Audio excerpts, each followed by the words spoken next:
My position is that the black woman's disrespect and rebellion against the leadership and the authority of the black man is a direct cause of the breakdown in our black family structure. Now, of course, there are many black people who consider those fighting words because as black women, we have never been subject to the kind of examination that our men have been subject to since we have been here. We have been somewhat protected and shielded from any kind of critiquing about our personal behavior, whereas our men have always been up for examination. The book is not an attack on black women. I have never said that all black women do everything that I list in my book. None of us have lived long enough to do everything that I list in the book, but most of us do some of the things that I've listed in my book. And I do say that it is not because of generalizations that we are all victimized by some of the negative patterns of behavior in the book, but the book just represents our collective contribution. This is some of everything that we have done or that we do daily that contributes to the breakup of our relationship, the destruction of our man, and the failure of our children to be able to function. They did not tell us that all of that, being my own person and I'm independent, would lead to separation, loneliness, celibacy, and lesbianism. They didn't tell us that if you give up the man, you're going to take one of these things and it's worse and it will destroy your nation. They didn't give us that information. They made us think that it was some kind of glorified position to brag about the fact that I got my own job, my own credit card, my own car, so I don't need no man. I don't even know how we got that mixed up. Ain't none of that got nothing to do with being with no man.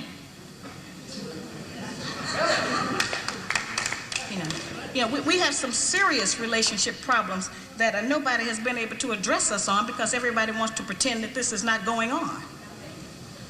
Over 60% of our women are single, widowed, separated, or divorced. They don't have a man. I just came out of Florida and they got a housing complex that the Urban League built, which is a black organization that is for women and children only. They say they don't allow any men in there. I didn't have time to deal with it, but I talked about them real bad. That's the silliest program I've ever heard of. You know them women that had men if they got a bunch of children. They need fathers. They need protection. We hear about the drug problem that we have in our projects across the country. It's one of the major places that we have a drug problem. We talk about the great strength that we have as black women. Well, the welfare department don't rent government apartments to single black men. Those apartments belong to black women who are allowing this to go on in their home. We have not looked at what part of the responsibility do we share. Yes, black men sell a lot of drugs, and a lot of us black women get the money from them drugs and buy some of these fancy clothes we wear. Drive around in some of these fancy cars. He is not doing these things alone and without support from us, whether they are good or bad. See, we have a lot of power. We are very strong women. I'm saying that we're using our strength in the wrong direction. We're using it to tear our man down, tear our nation down, instead of building it up. Having an education and a job does not necessarily mean you have a successful life. I keep telling black women that to raise a child, they say, well, I provided with food, clothing, and shelter. That's not raising a child, that's maintaining one. To raise a child, you need a parental coalition of a man and a woman. We have sons who, by not having a father in the home, they don't know how to respect women. They take on the black female emotionalism. They're doubtful, they're indecisive, they can't make a decision. They don't know what to do about being a man because we can't teach them that. We don't have that knowledge. We have daughters who grow up in a home where they don't see any affection, where there's no man there. They go out into the world and try to mate. They don't have no idea how to be no woman to no man, how to function in a house with a man, because they haven't seen it. Most of our children, just like us, get all the information we have about how you be with a mate off television. It's the only medium that shows us anybody being together. Those rules have not worked for us. The white woman's liberation movement, we don't have anything to do with that. We have not been under the control of the black man for over 500 years, so what do we have to get liberated from them from? They haven't been our boss. That's the white woman and her man. They're going through that, and that's their business. We don't have any business being in that. They only introduced it to break down the civil rights movement. Civil rights movement started with the black man, the black woman, and the black child standing together, trying to plead for freedom, justice, and equality, and more benefits in the country that they had built. They threw the white woman in there with the women's liberation movement and made it a woman against man thing. That created a big separation between black men and black women, because then everybody started going for self.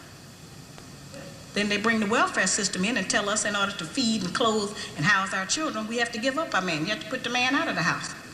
When the white farm wife goes to the government for subsidy for the farm, they don't tell her to get rid of the farmer. They keep that family together. But in the black community, they make it a requirement, because they want to keep endorsing into the black community that the black man is no good, and that he is not deserving of respect, he is not deserving of us letting him give us any protection or instruction, and that we are better than them. The major responsibility that the black woman has had on the earth for the trillions of years that we have been here has been one of nutrition and birthing children. Those two things have a great deal to do with the survival of any people, the reproduction of the nation, and feeding them the proper food so that they can live. Those are very important jobs. Those are very powerful positions, because it puts us in a position to decide who's going to live or die, and how slow they're going to die by what we feed them. We have a very powerful position. That's not a small role that we play. We have just been taught to misrepresent and misuse that power. The people who we have been counting on to give us the truth about how to get along have failed. The white people don't know how to get along. They don't have that information themselves. They don't get along with nobody on earth. So they didn't have no information to impart to us about how we're supposed to get along. They change their relationship rules at will. We have, tons of black children around this country that I hear from who have grown up traumatized by the fact that they were referred to as the outside child. When we were having children like that, they called it illegitimate children, until the white woman started having them, and now it's single parenting. See, they changed the rules according to what they're doing. So I've called on our people to change them depending on what we want to do, what our needs are. There's another need that has not been addressed in our community, because nobody will deal with it, and that's one that God did not create three sexes. We only have men and women.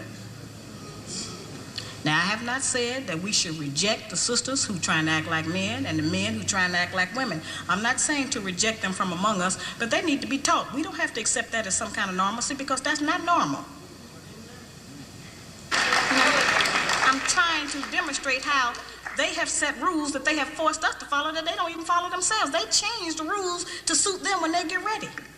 We can change them to suit us when we get ready, especially if we have what we have now, which is a failing system. It hasn't worked for us. We don't have to be ashamed that it hasn't worked for us. But we do have to be ashamed of the fact that we keep plodding behind it and not trying to make the corrections that will help our people to survive. He wants to keep us in this condition. He wants to keep us separated from our man, because he knows that the only door, the only route he has to destroy our black man is through the black woman.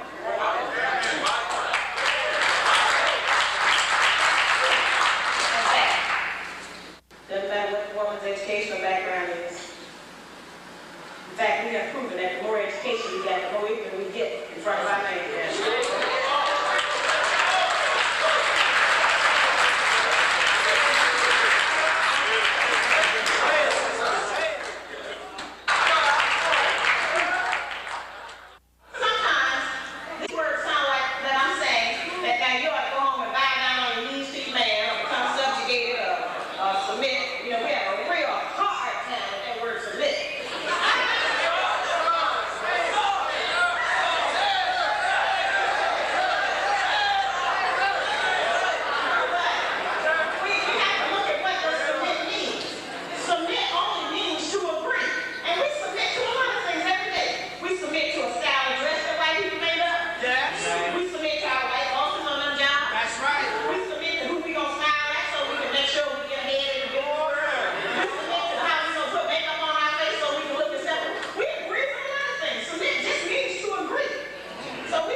represent the missing link as black women.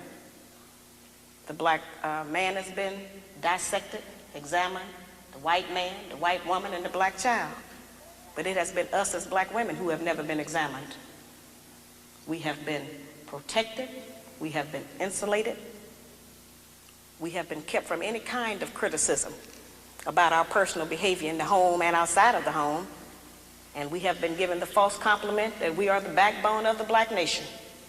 There is no doubt in any community in this country that the men in those communities are the backbone of their nations. There's no doubt in the white community that the white man is the backbone of his nation. The European,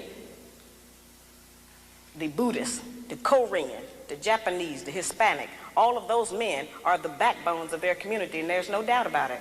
It is only in the black community where those values have been transposed and where they put that burden on us and tell us that we are the backbone of the black community, which is a direct insult to the black man and implies that he don't have no backbone and that his women have to represent him. I remind people all the time that God did not make the white man, the white woman, the black woman, and then the black man. He made the black man first, and he created all of the rest of the people after him. In 1985, I was going about the country trying to still work to teach our people something, trying to get them to stop eating pork. And at that time, I was having what I call get off those hog lectures. And I would take the microscope out, and I would show black people how even if you cook pork, you couldn't kill the worm. I would show them that the worm was still alive in the meat after heat, because that's what they told us, that you could cook it and kill the worm. And so I would show them what it did to the brain and the spinal column. And so there were many black men who wanted to stop eating pork. They wanted to change their diets, and they were in agreement. But it was the black woman who I found who was the most adamant, who refused to change her cooking habits, who didn't want to shop differently, who didn't want to do any different meal planning. And so I say, well now, if we are refusing to provide the black man with the proper physical food when we know food is what sustains life, then what else are we keeping from him?